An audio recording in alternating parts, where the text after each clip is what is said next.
CJ. No. So this week we are focusing on direct and indirect speech. These are rewrites, not that speech. Okay, so the video will be in two parts now. The topic will be in two parts. The first one we are going to deal with direct speech. In the second one we'll deal with indirect speech. Make sure you understand these things. They are very simple. Just understand the principles. Okay. So before we define what direct speech is, you need to know what these two things are. These are the two ways which you can use to state the words of the speaker. The words of the speaker. For example, someone says, I am writing. I am writing. There are two ways in which you can report those words. So that you can say, he said he was writing, or he said, I am writing. So when you use the same words that the speaker used, then that is direct speech.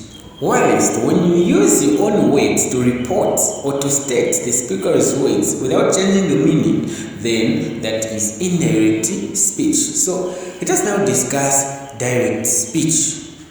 Okay. Direct speech is the way of stating the words of the speaker using the same words he or she used.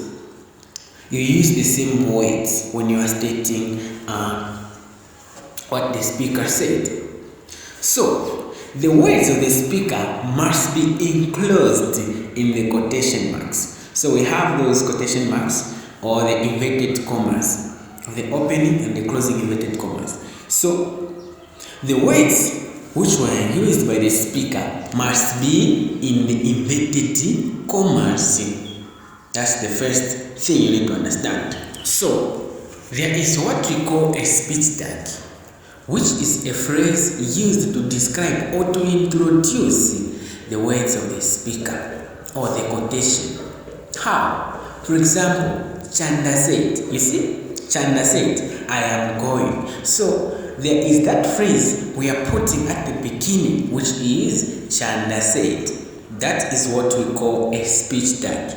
After the speech tag, you put a comma, open the inverted commas, then put the words, the exact words which were used by the speaker. I am going. So you are showing that it's not you who is speaking or is talking. You see, Chanda was saying these words. So a speech tag can be put or can be used both at the beginning of the sentence and at the end. It can come before the quotation or after the quotation.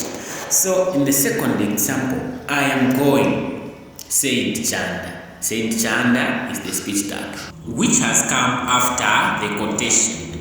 So with the help of the speech tag, we are able to write the quotation or the words of the speaker. So now, you are just saying commas, inverted commas. How do we punctuate the direct speech? So these are the rules for punctuating sentences in direct speech. Pay much attention. The first one, always start a quotation with a capital letter, please. The speech tag has begun the sentence, Chanda said. Now, when you open the quotation, you should put a capital letter at the beginning of the quotation statement. So I, as you can see, the I is in capital there. It's a capital letter. So I don't eat bananas. That's the first principle. The second one, separate the speech tag from the quotation using a comma. So what separates these two is a what? Simply a comma. Either the speech tag has come before the quotation or after the quotation. What you use to separate them is a comma. For example, let us go. We have opened the quotations there. Let us go. Comma, Chanda said. So the comma has to come before you close the quotations. Please, not write the quotations then comma, but comma, then you close the quotations. As you can see, just before C, there is not the quotation marks to separate or to enclose the words which were used by the speaker. The comma inside is separating the quotation from the speech tag. Or Chanda said, let us go. See where the comma is now. in this case whereby the speech tag comes before the quotation. So Chanda said, you put a comma, you open the inverted commas. Let us go. Principle number 1, capital letter in the quotation when you are beginning. So the L is in a capital letter. The L is a capital letter. So that's how it is. I hope it is clear. Clear, right? Very simple. We continue with the rules. Number 3. If the speech tag intrudes the quotations, put commas before and after the speech tag. This means when you have 2 quotations, there are in some instances where the speaker may continue saying something. So in that case, you may have 2 quotations. For example, I will come on Sunday.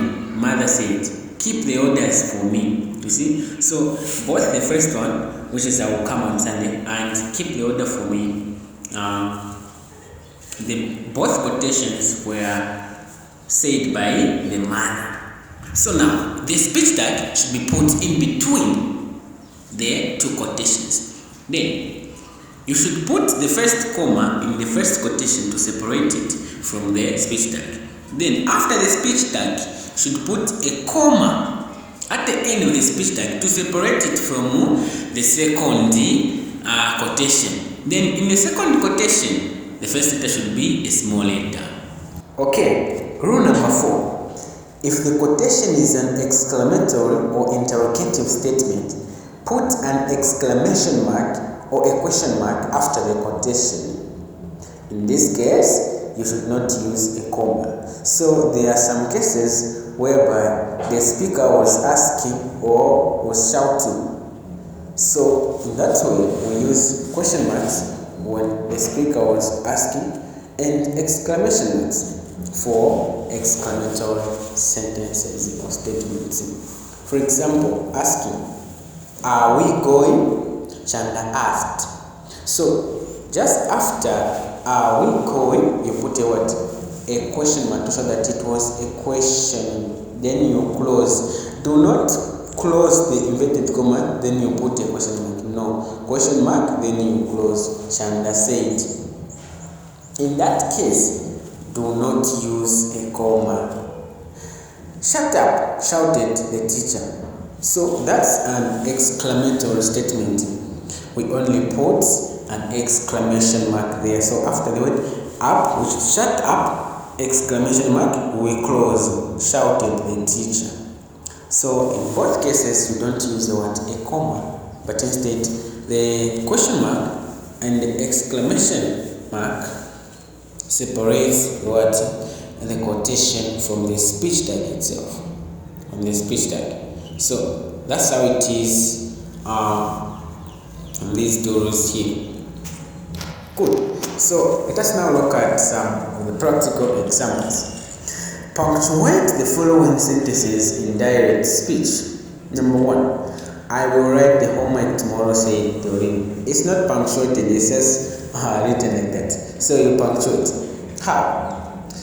I will write the homework tomorrow, said Doreen. That means the actual words which were said by Doreen are I will write the homework tomorrow. So you put them in what? In the quotation marks. So you open, I will write the homework tomorrow, comma, you close the inverted commas, said Doreen, full stop. You have punctuated. 2. Hurry up, Grace's mother shouted. It's not punctuated.